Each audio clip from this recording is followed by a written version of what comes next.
My husband Tommy, M31, and I, F29, have been married for 5 years. We met during our sophomore year of college when I was 19 and he was 21. I was a shy art student, struggling to find my place in the bustling campus environment. Tommy was an appealing business major who seemed to effortlessly navigate the social scene. I still remember the day we met. It was at a mutual friend's party, and I was hiding in a corner, sketching in my notebook. Tommy approached me, genuinely interested in my art. He was the first person who didn't dismiss my passion as a hobby. We talked for hours that night, and he asked for my number before leaving. Our relationship moved quickly. Tommy was my first serious boyfriend, and I was swept off my feet by his charm and attention. He'd surprise me with flowers after class, leave sweet notes in my textbooks, and plan elaborate dates. I felt like I was living in a romantic movie. Looking back, there were red flags I chose to ignore. Tommy could be possessive, often getting jealous when I spent time with my male classmates on group projects. He'd make subtle comments about my clothes, suggesting I dress more appropriately. At the time, I interpreted this as him caring about me, not wanting to control me. After graduation, Tommy landed a job at a prestigious accounting firm in the city.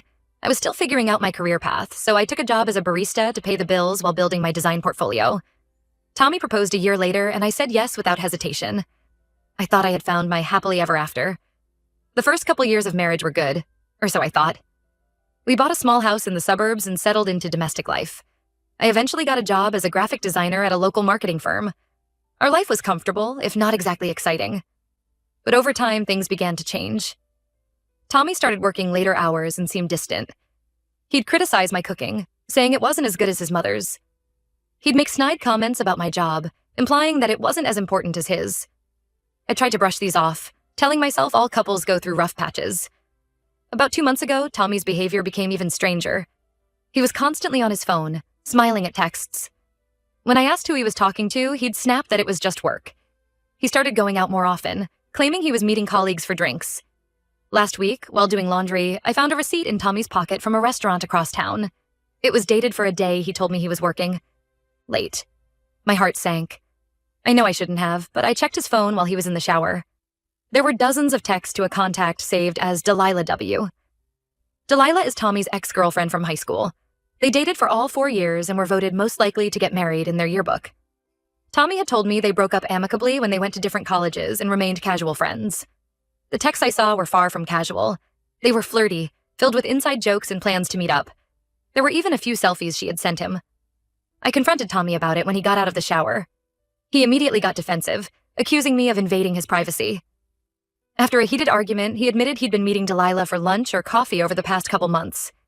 He swore nothing physical had happened between them and that they were just reconnecting as old friends. Tommy said he didn't tell me because he knew I'd be irrationally jealous. He refused to cut contact with Delilah, saying I needed to trust him. But how can I trust someone who's been lying to me? I feel so lost and betrayed. Tommy was my first real relationship. Before him, I only had a couple of brief high school boyfriends. Nothing serious. I realize now how much of myself I've lost in this relationship. In college, I was passionate about my art. I dreamed of getting an MFA and maybe teaching one day. But Tommy discouraged this, saying it wasn't practical. He'd make comments about starving artists and suggest I focus on more commercial design work. Over time, I stopped painting for pleasure. My sketchbooks gathered dust as I focused on my job and being a good wife. I've also lost touch with many of my old friends. Tommy never liked my college best friend, Emily. He said she was a bad influence because she was single and liked to go out. Eventually, I stopped making plans with her to avoid arguments with Tommy. Now, I feel so isolated. My family lives across the country, and I haven't seen them in over a year. Tommy always had excuses for why we couldn't visit. Work was too busy, it was too expensive, etc. I realize now he was slowly cutting me off from my support system. I'm starting to see how controlling Tommy has been throughout our relationship. He manages our finances, deciding how much allowance I get each month from my own salary. He has opinions on everything: what I wear, what I eat, how I spend my free time. I've been walking on eggshells trying to keep him happy. Now I'm questioning everything. Was our whole relationship a lie? Did Tommy ever really love me? Or was I just a convenient replacement when things didn't work out with Delilah? Maybe he's been comparing me to her all this time, finding me lacking. I don't know what to do. Part of me wants to forgive Tommy and try to work things out. We've built a life together, and the thought of starting over at 29 is terrifying. But a bigger part feels like this betrayal is unforgivable. Even if nothing physical happened with Delilah, the lying and sneaking around feel like cheating to me. I'm also afraid of how Tommy will react if I try to leave. He has a temper, and while he's never been physically violent, he can be verbally cruel when he's angry. Plus, I'm financially dependent on him. My job doesn't pay enough for me to afford my own place in our expensive city. I feel trapped and alone. I don't know who to turn to or what my next step should be. Should I give Tommy another chance? Should I leave? How do I even begin to rebuild my life if I do? Any advice would be greatly appreciated. I feel like I'm drowning and don't know which way is up anymore. Update 1. Thank you all for the overwhelming support and advice on my original post. It's been about 3 weeks since then, and a lot has happened. I wanted to give an update. After reading your comments, I realized I needed to have another serious conversation with Tommy and get the full truth. I sat him down and told him I needed complete honesty or our marriage was over. At first, he tried to stick to his original story, but when I remained firm, he finally broke down. Tommy admitted that he and Delilah had kissed during one of their meetups. He swore it only happened once and that he felt terrible about it afterwards. He said Delilah had initiated it, catching him off guard, but he didn't stop it immediately. Tommy begged for forgiveness, promising to cut all contact with Delilah.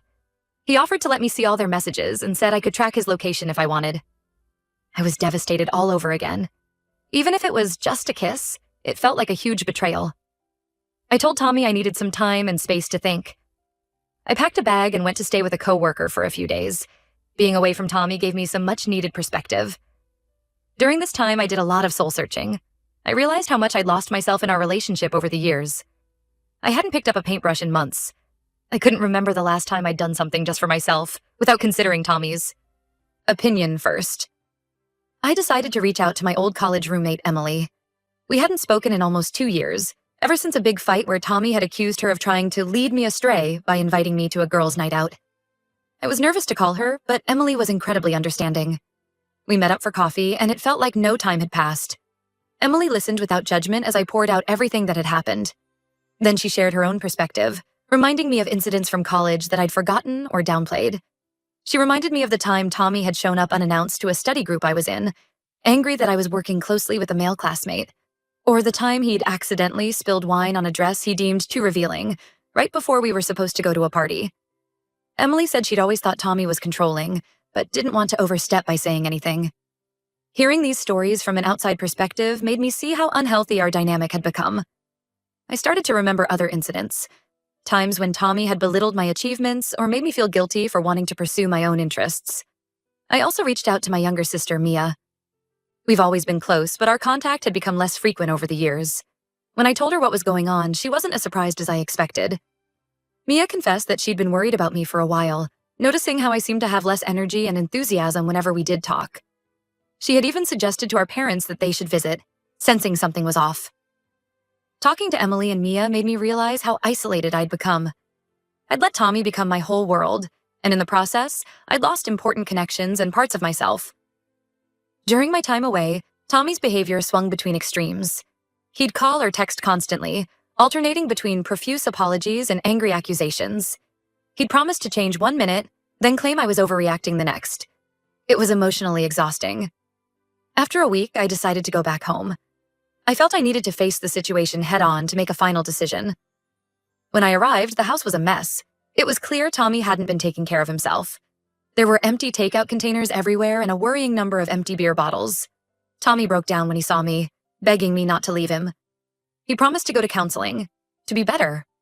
For a moment, I was tempted. The thought of throwing away 5 years of marriage was terrifying. But then I looked around at our home.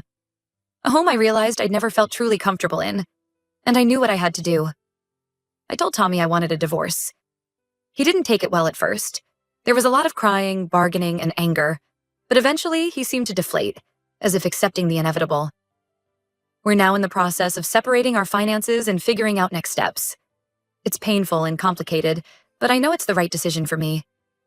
I'm scared about starting over at 29, but also excited about the possibilities. I've moved in with Emily temporarily while I figure out my living situation. It feels good to have my old friend back in my life. She's been incredibly supportive, even helping me set up a small studio space in her spare room where I can start painting again. I'm also reconnecting with my family. My parents were upset that I hadn't told them what was going on sooner, but they've been very supportive. They're even talking about helping me financially so I can apply to that MFA program I always dreamed about. There's still a long road ahead. I know there will be difficult days and moments of doubt. But for the first time in a long time, I feel hopeful about my future. Thank you all again for helping me see things clearly. Your support gave me the courage to stand up for myself and choose my own happiness. Update 2. It's been about 3 months since my last update, and I wanted to share how things have been progressing. The divorce process is underway, and while it's been challenging, I'm feeling more confident in my decision with each passing day. Tommy initially tried to drag things out, his behavior swinging wildly between begging me to reconsider and lashing out in anger. There was one particularly unsettling incident about a month ago. Tommy showed up at Emily's place unannounced late one night, clearly drunk. He started yelling, demanding to see me and accusing Emily of turning me against him. We had to call the police to get him to leave. It was scary, but also eye-opening. I realized how much I'd been walking on eggshells around his moods for years, always trying to manage his emotions to avoid scenes like this. After that incident, I got a temporary restraining order against Tommy. It felt like an extreme step, but Emily and my family convinced me it was necessary for my safety. Tommy's behavior has been more subdued since then, though he's still trying to delay the divorce proceedings. On a more positive note, I've started painting again. Emily helped me set up a small studio space in her apartment, and I've been spending every free moment there. It feels like rediscovering a part of myself that had been dormant for too long. I forgot how therapeutic it could be to lose myself in the creative process. I've also been focusing on rebuilding other aspects of my life. I've reconnected with several old friends from college, and we've started having regular game nights. It's been wonderful to laugh and just enjoy the company of others without feeling like I'm being judged or monitored. My relationship with my family has improved too. My parents came to visit for a week, and it was the most time we'd spent together in years. They were upset at first that I hadn't confided in them sooner about the problems in my marriage, but they've been incredibly supportive. My dad even helped me start the process of untangling my finances from Tommy's, which has been a huge relief. Financially, things are tight. I'm still working at the marketing firm, but I've also picked up some freelance design work to make ends meet. It's not easy, but it feels good to be self-reliant. I'm learning to budget and manage my own money for the first time in years. I ran into Delilah, Tommy's ex, at a coffee shop last week. It was awkward at first, but we ended up talking for a while. She apologized for her role in the situation and revealed that Tommy had told her we were separated when they reconnected. It doesn't excuse her actions, but it was oddly validating to hear that Tommy had been lying to her too. Delilah also shared some stories about their relationship in high school that made me realize Tommy's controlling behavior wasn't new. As for Tommy, I've heard through mutual friends that he's been telling people I left him for no reason, painting himself as the victim. It stings, but I'm trying not to let it bother me. I know the truth, and that's what matters. I've had to block him on social media and ask friends not to pass along information about him. It's hard but necessary for my peace of mind. Looking ahead, I'm cautiously optimistic. I've started researching MFA programs again, allowing myself to dream about pursuing that long-forgotten goal. It's scary to think about going back to school at 30, but also exciting. For the first time in years, I feel like I'm in control of my own life and future. There are still tough days. Sometimes I wake up in the middle of the night, panicking about the uncertainty ahead. But then I remind myself of how far I've come in just a few months, and I feel stronger. I'm learning to trust myself again, to listen to my own instincts instead of constantly seeking approval from others. I know I have a long way to go in healing and rebuilding my life, but I'm proud of myself for taking these first steps. Thank you all for your continued support through this journey. It means more than I can express. Update 3. It's been almost a year since my original post, and I wanted to give a final update. The divorce was finalized 2 months ago, marking the official end of that chapter of my life. It's a mix of emotions: relief, sadness, anxiety, and hope all swirling together. The last few months of the divorce process were draining. Tommy fought against it until the end, alternating between trying to guilt me into reconciliation and making the process as difficult as possible. There were moments when I almost gave in, the fear of the unknown almost overwhelming me. But with the support of my friends, family, and all of you, I stayed firm in my decision. I'm still living with Emily, but I've started looking for my own place. As grateful as I am for her support, I'm ready to have my own space again. I'm hoping to find a small apartment with room for an art studio. It's exciting to think about decorating a place that's entirely my own, filled only with things that bring me joy. My artwork has been a lifeline through all of this. I've been painting more than ever, using it as a way to process my emotions. Last month, I took a huge step and submitted some pieces to a local art show. To my shock and delight, one of my paintings was accepted. Seeing my work displayed in a gallery, even a small local one, was a surreal and affirming experience. This success gave me the confidence to finally apply to MFA programs. I've been accepted into a part-time program at a nearby university, which will allow me to continue working while studying. Classes start in the fall, and I'm equal parts terrified and thrilled. Financially, things are still tight, but I'm managing. I picked up a teaching assistant position at a local community college, leading some introductory art classes. It doesn't pay much, but it's rewarding work and good experience. Between that, my day job, and some freelance design work, I'm staying afloat. I've started dating again, very casually. It's been strange and sometimes awkward, but also fun to rediscover that side of myself. I'm taking things slow and being careful not to lose myself in a relationship again. I'm learning that it's okay to have boundaries and to prioritize my own needs and goals. I've had a few coffee dates and even went to an art gallery opening with someone last week. It's nice to enjoy male company without the pressure or expectations I'd grown accustomed to with Tommy. I'm in no rush to get into another serious relationship, but it's reassuring to know that option is out there when I'm ready. My relationship with my family continues to strengthen. I've been video chatting with my parents weekly, and my sister Mia is planning to visit next month. They've been my rock through all of this, offering emotional support and practical advice. Dad has even joked about taking an art class so he can understand my artsy talk better. I ran into Tommy at the grocery store last week. It was awkward and tense, but we managed to exchange polite hellos before going our separate ways. Seeing him stirred up some emotions, but not in the way I expected. Instead of the longing or anger I might have felt before, I mostly felt pity. He looked tired and unhappy.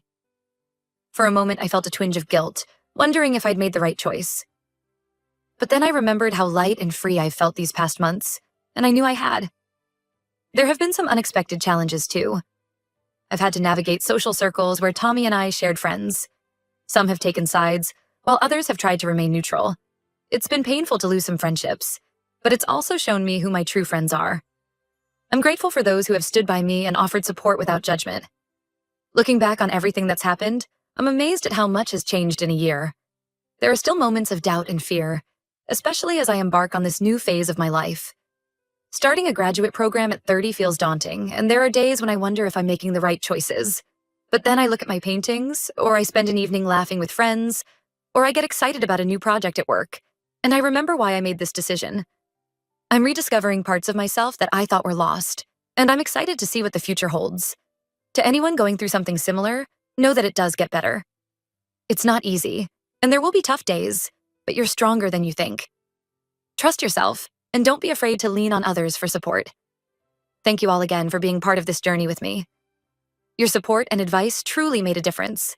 I may not post updates anymore, but I'll carry the kindness and wisdom you've shared with me as I move forward into this new chapter of my life.